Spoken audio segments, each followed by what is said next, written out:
Hello students, standard 12 chapter number 1 solid state. Solid स्टेटમાંથી બોર્ડની એક્ઝામમાં 7 માર્ક્સનું પૂછાય છે, જેની અંદર 4 માર્ક્સના MCQ અને 3 માર્ક્સનો એક ક્વેશ્ચન પૂછાતો આવ્યો છે।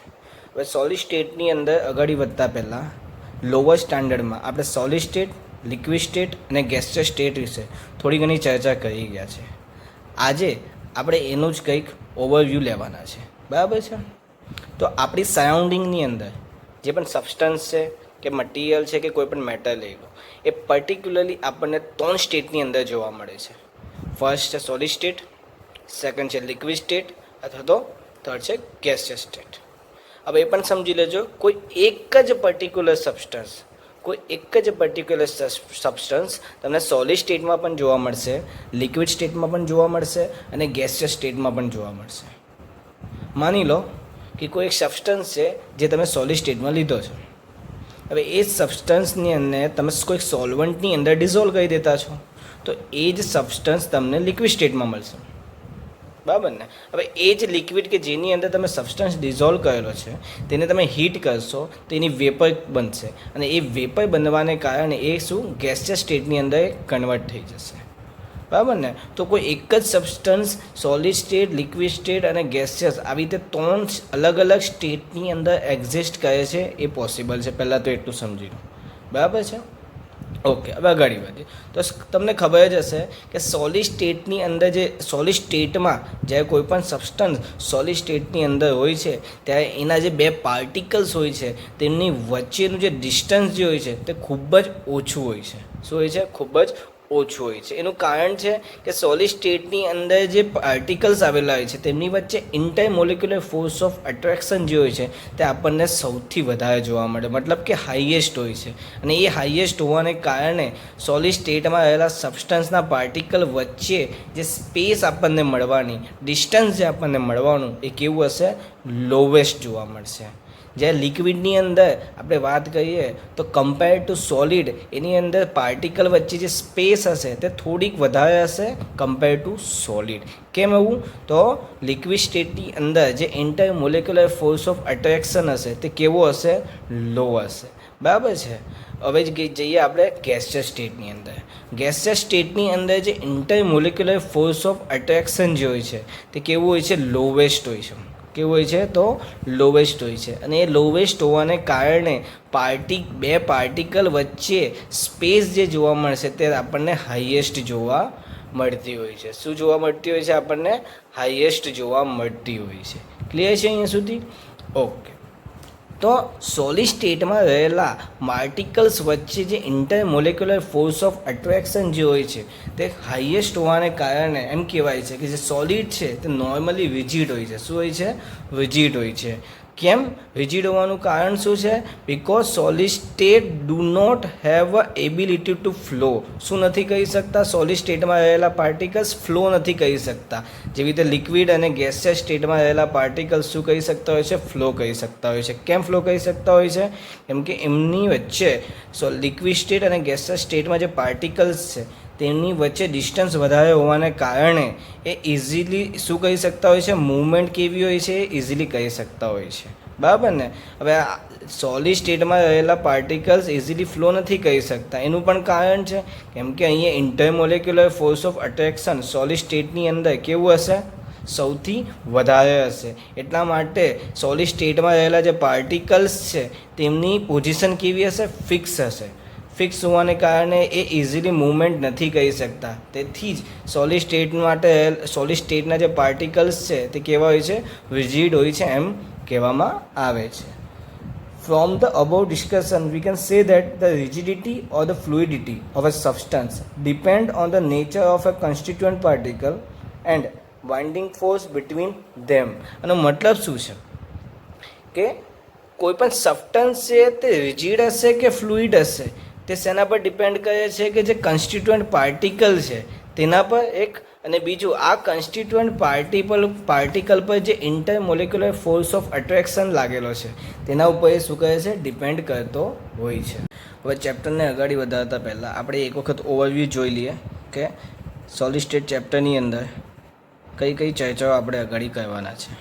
ફર્સ્ટ જે આપણે કહીશું general characteristics of solid state, ત્યારબાદ આપણે જોઈશું ટાઈપ્સ ઓફ સોલિડ, ત્યારબાદ ટાઈપ્સ ઓફ ક્રિસ્ટલાઇન સોલિડ, પછી આપણે જોવાના છે યુનિટ સેલ, ત્યારબાદ રેડિયસ ઓફ એટમ, પછી પેકિંગ ફ્રેક્શન અથવા તો પેકિંગ એફિશિયન્સીની આપણે વાત કરવાના છે, ત્યારબાદ આપણે જોઈશું કોઓર્ડિનેશન નંબર, ત્યારબાદ ક્લોઝ પેક્ડ સ્ટ્રક્ચર તેની વાત કરવાના છે, ત્યારબાદ ડેન્સિટી ઓફ યુનિટ સેલની આપણે વાત કરીશું, ઇનપરફેક્શન ઇન સોલિડ સ્ટેટ તેની વાત કરીશું, types of solids according to conductivity તેની વાત આપણે કરવાના છે, અને લાસ્ટમાં આપણે જોઈશું magnetic property of solid state, general characteristics of solid state, જેની અંદર આપણે વાત કરવાના છે ડેફિનેશન ઓફ સોલિડ, અને પછી જોઈશું આપણે પ્રોપર્ટી ઓફ સોલિડ સ્ટેટ. ડેફિનેશનની વાત કરીએ તો solid is a state of a substance in which constituent particles are bonded with a strong intermolecular force of attraction. બરાબર છે. તો અહીં જે કન્સ્ટિટ્યુઅન્ટ પાર્ટિકલ છે એનો શું મતલબ છે? કન્સ્ટિટ્યુઅન્ટ પાર્ટિકલનો મતલબ છે કે એક પાર્ટિકલ છે તેની બાજુમાં જે બીજો પાર્ટિકલ એનો જે નેબરિંગ પાર્ટિકલ છે તેને કહેવાય છે કન્સ્ટિટ્યુઅન્ટ પાર્ટિકલ. બરાબર છે. તો સોલિડ શું કહેવાય છે? ડેફિનેશન શું કીધી છે કે સોલિડ એ શું છે? એક સ્ટેટ છે, સબસ્ટન્સ પર્ટિક્યુલર એક સ્ટેટમાં આવેલો છે કે જેની અંદર જે કન્સ્ટિટ્યુઅન્ટ પાર્ટિકલ છે એ સ્ટ્રોંગ ઇન્ટરમોલેક્યુલર ફોર્સ ઓફ અટ્રેક્શન સાથે શું થયેલો હોય છે? અટેચ થયેલો હોય છે. હવે આપણે જોઈશું પ્રોપર્ટી ઓફ સોલિડ સ્ટેટ. તો સોલિડ સ્ટેટમાં કોઈ સબસ્ટન્સ હોય છે તો એ કઈ કઈ પ્રોપર્ટી એક્ઝિસ્ટ કરતો હોવો જોઈએ. તો પહેલાં તો આપણે જોઈશું કે સોલિડ સ્ટેટમાં કોઈ પણ સબસ્ટન્સ હોય તો એનો જે શેપ છે, એનો માસ છે, એનો વોલ્યુમ છે તે શું હોવું જોઈએ? ડિફાઇનનો મતલબ છે કે ફિક્સ હોવું જોઈએ. વોલ્યુમ, માસ, શેપ ચેન્જ થતો નથી, જે આપણે ઓલરેડી લોઅર સ્ટાન્ડર્ડમાં પણ જોઈ ગયા છે. જ્યારે લિક્વિડ અને ગેસની વાત કરીએ તો એને જે વેસલની અંદર આપણે ભરશું તેનો એ વેસલનો જે શેપ હશે તે શું કરી લેશે? મેળવી લેશે. સેકન્ડ છે કમ્પેરેબિલિટી. જે શું છે? સોલિડ સ્ટેટની અંદર, સોલિડ સ્ટેટમાં જે પણ સબસ્ટન્સ હોય છે તેની કમ્પેરેબિલિટી કેવી હોય છે? લો હોય છે. મતલબ કે સોલિડને પ્રેશર આપીને તમે એને એનું જે વોલ્યુમ છે તે રિડ્યુસ નથી કરી શકવાના. બરાબર ને? કેમ કે એમની વચ્ચે જે આપણે આગળ જોઈ ગયા તેમ સ્પેસ બિટવીન ટુ પાર્ટિકલ કેવી હોય છે? લો હોય છે. બરાબર ને? તો એને દબાવી એના પર પ્રેશર આપીને તમે એનો સાઇઝ જે છે તે રિડ્યુસ કરી શકવાના નથી. બીજું, એ રિજિડ હોવાને કારણે, એ રિજિડ છે પહેલાં તો એ સમજી લો, રિજિડ હોવાને કારણે એની ફ્લેક્સિબિલિટી કેવી છે? લો છે. કેવી છે? ફ્લેક્સિબિલિટી લો હોય છે. બરાબર છે? ઓકે. હવે સોલિડ સ્ટેટની અંદર જે ઇન્ટરમોલેક્યુલર ફોર્સ ઓફ અટ્રેક્શન જે હોય છે તે હાઈએસ્ટ હોવાને કારણે મેલ્ટિંગ પોઈન્ટ અને બોઇલિંગ પોઈન્ટ પણ કેવા હોય છે? હાઈ હોય છે. શું હોય છે? મેલ્ટિંગ પોઈન્ટ અને બોઇલિંગ પોઈન્ટ પર હાઈ હોય છે. સોલિડ સ્ટેટમાં રહેલું સબસ્ટન્સ જે હોય છે તે good conductor of heat and electricity હોવા જોઈએ. સોલિડ સ્ટેટમાં પાર્ટિકલ એકબીજાથી ખૂબ જ નજીક આવેલા હોવાને કારણે ઇઝીલી હીટ અને ઇલેક્ટ્રિસિટી શું કરી શકતા હોય છે? પાસ કરી શકતા હોય છે. બીજું કે ઇન્ટરમોલેક્યુલર ડિસ્ટન્સ, બે મોલેક્યુલ વચ્ચેનું ડિસ્ટન્સ જે કેવું છે તે શોર્ટ હશે. શું હશે? સોલિડ સ્ટેટની અંદર બે મોલેક્યુલ વચ્ચેનું ડિસ્ટન્સ કેવું હશે? શોર્ટ હશે. ઇન્ટરમોલેક્યુલર ફોર્સ સ્ટ્રોંગ હશે. તો ઇઝીલી ખબર પડી જશે, જો ઇન્ટરમોલેક્યુલર ફોર્સ સ્ટ્રોંગ હોય તો ઇન્ટરમોલેક્યુલર ડિસ્ટન્સ કેવું હશે? શોર્ટ હશે. બરાબર છે? ઓકે. હવે મેં તમને કહી ગયો તેમ કે એક જ સબસ્ટન્સ એકથી વધારે સ્ટેટની અંદર એક્ઝિસ્ટ કરી શકે છે. સોલિડ સ્ટેટની અંદર, લિક્વિડ સ્ટેટની અંદર અને ગેસિયસ સ્ટેટ, ત્રણ સ્ટેટની અંદર એક્ઝિસ્ટ એ કરી શકે છે. પણ એ ત્રણમાંથી કઈ સ્ટેટની અંદર વધારે સ્ટેબલ છે? બરાબર? તે કઈ સ્ટેટમાં વધારે સ્ટેબલ હશે શેના પર ડિપેન્ડ કરે છે? ઇન્ટરમોલેક્યુલર ફોર્સ અથવા તો થર્મલ એનર્જી પર. ઇન્ટરમોલેક્યુલર ફોર્સ શું છે? ઇન્ટરમોલેક્યુલર ફોર્સ કીપ મોલેક્યુલ ક્લોઝર. મતલબ ઇન્ટરમોલેક્યુલર ફોર્સથી મોલેક્યુલ એકબીજાને શું હોય છે? નજીક આવતા હોય છે. જ્યારે થર્મલ એનર્જીની અંદર એકબીજાથી શું થતા હોય છે? દૂર થતા હોય છે. તો પર્ટિક્યુલર સબસ્ટન્સ પર્ટિક્યુલર સ્ટેટની અંદર સ્ટેબલ હશે શેના પર ડિપેન્ડ કરે છે? ઇન્ટરમોલેક્યુલર ફોર્સિસ અને થર્મલ એનર્જી પર ડિપેન્ડ કરતા હોય છે. ઓકે. હવે આપણે જોઈશું types of solid. Solid particularly બે ટાઈપના હોય છે. એક છે ક્રિસ્ટલાઇન સોલિડ અને એક છે એમોર્ફસ સોલિડ. હવે ક્રિસ્ટલાઇન અને એમોર્ફસ આ શબ્દો તમે 11th સ્ટાન્ડર્ડમાં જે ઇનઓર્ગેનિક ક્વોલિટેટિવ એનાલિસિસ જે તમે પ્રેક્ટિકલ કરીને આવ્યા છો લેબમાં તેમાં ઓલરેડી તમે જોયું જ હશે કે જ્યારે પણ તમને કોઈ સબસ્ટન્સ આપવામાં આવે, હવે એ ક્રિસ્ટલાઇન છે કે એમોર્ફસ છે, એ પહેલાં સૌથી પહેલાં ડિસાઇડ કરવાનું હોય છે. તો સિમ્પલ છે, જ્યારે પણ તમને કોઈ સબસ્ટન્સ આપે તેને તમે બે હાથની આંગળીઓ વચ્ચે લેશો અને જો એને રબ કરશો તમે, તે જો એ પાવડર ટેલ્કમ પાવડર જેવો તમને ટેલ્કમ પાવડર જેવો જો સ્મૂથ થઈ જાય તો એ શું છે? Amorphous solid. શું હશે? એ એમોર્ફોસ સોલિડ હશે. અને જો મીઠાની જેમ બે આંગળી વચ્ચે થોડો જગ્યા રોકતો હોય અને આપણને હાથમાં થોડું ઘણું વાગતું હોય તો એ શું હશે? ક્રિસ્ટલાઇન સોલિડ હશે. એ શું હશે? Crystalline solid. એના સિવાય જો આપણા હોમમેડ એક્ઝામ્પલ કહું ક્રિસ્ટલાઇન સોલિડનું, તો જે સોલ્ટ છે એ ક્રિસ્ટલાઇન સોલિડનું બેસ્ટ એક્ઝામ્પલ છે. જ્યારે એમોર્ફોસ સોલિડ માટે છે ટેલ્કમ પાવડર. ટેલ્કમ પાવડર જે છે તે એમોર્ફોસ સોલિડનું શું છે? બેસ્ટ એક્ઝામ્પલ છે. હવે ક્રિસ્ટલાઇન સોલિડ અને એમોર્ફોસ સોલિડ વચ્ચે આપણે ડિફરન્સ દ્વારા સમજશું કે શું છે ક્રિસ્ટલાઇન સોલિડ, કોને કહેવાશે, એનો શેપ શું હશે, એમાં અરેન્જમેન્ટ કઈ રીતની હશે, બરાબર છે, એનું મેલ્ટિંગ પોઈન્ટ કેવા હશે, નેચર કેવો છે, ક્લીવેજ ઓફ પ્રોપર્ટી કેવી છે, બરાબર. એનિસોટોપી વિશે થોડી ઘણી આપણે ચર્ચા કરીશું. આ બધી ચર્ચા આપણે કમ્પેરિઝન દ્વારા આપણે કરવાના છે ક્રિસ્ટલાઇન સોલિડ અને એમોર્ફોસ સોલિડ વચ્ચે. તો સૌથી પહેલાં જોઈશું કે શેપની વાત કરવાના છે કે ભાઈ ક્રિસ્ટલાઇન સોલિડ, તો એટલું સમજી લેજો જેટલા પણ ક્રિસ્ટલાઇન સોલિડ હોય છે, સૌથી પહેલાં તો એ સમજી લો કે ક્રિસ્ટલાઇન સોલિડની અંદર large number of small crystal આવેલા હોય છે. શું કીધું? Large number of small crystal આવેલા હોય છે અને એ large number of small crystal એક ડિફાઇનાઇટ કેરેક્ટરિસ્ટિક જીઓમેટ્રિકલ શેપની અંદર ગોઠવાયેલા હોય છે. ઇન શોર્ટ આપણે શોર્ટમાં કહીએ તો એક રેગ્યુલર શેપની અંદર એની અરેન્જમેન્ટ થયેલી હોય છે ક્રિસ્ટલાઇન સોલિડની. શું થયેલી હોય છે? રેગ્યુલર શેપની અંદર. જ્યારે એમોર્ફોસ સોલિડની અંદર એક ઇરેગ્યુલર શેપ તમને જોવા મળતો હોય છે, બરાબર છે. સેકન્ડ વાત કરીશું આપણે order in arrangement of constituent particle. Order in arrangement of constituent particle એનો મતલબ શું છે?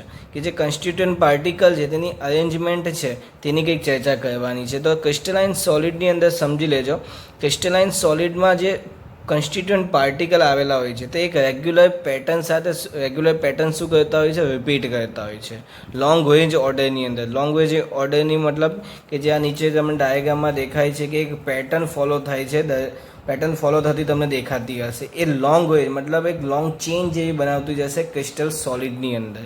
ત્યારે એમોર્ફોસ સોલિડની અંદર એક તો જે કન્સ્ટિટ્યુઅન્ટ પાર્ટિકલ હોય છે એ શોર્ટ રેન્જની અંદર ગોઠવાયેલા હોય છે, બરાબર છે, અને રેગ્યુલર અરેન્જમેન્ટ હોતી નથી, એટલા માટે જ આપણે એને ઇરેગ્યુલર શેપ કીધો છે. અહીંયા જે તમને ડાયાગ્રામ દેખાય છે તે આપણે ક્વાર્ટ્ઝ અને બીજું જે આ બાજુ એમોર્ફોસ સોલિડમાં દેખાય છે એ છે ક્વાર્ટ્ઝ ગ્લાસ, બરાબર છે. તો ક્વાર્ટ્ઝ એક ક્રિસ્ટલાઇન સોલિડ છે, જે ક્વાર્ટ્ઝ ગ્લાસ હશે તે એમોર્ફોસ સોલિડ હોય છે, બરાબર છે.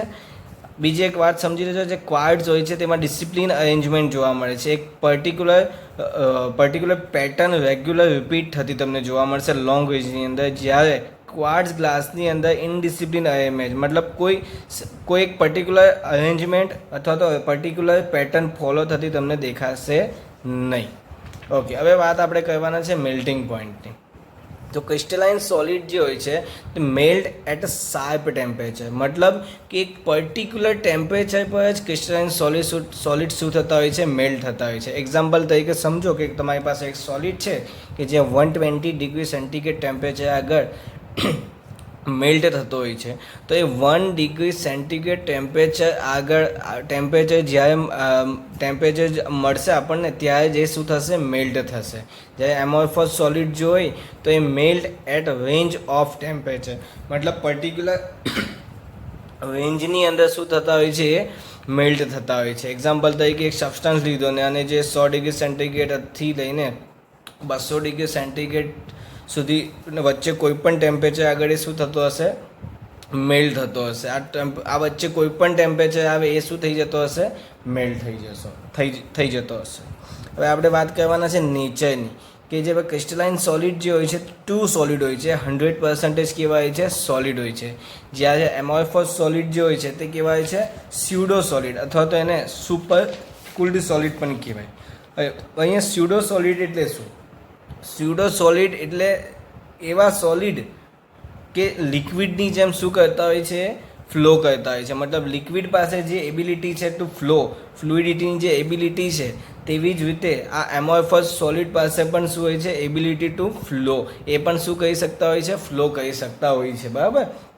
ઓકે, હવે વાત કરવાની છે ક્લીવેજ ઓફ પ્રોપર્ટી.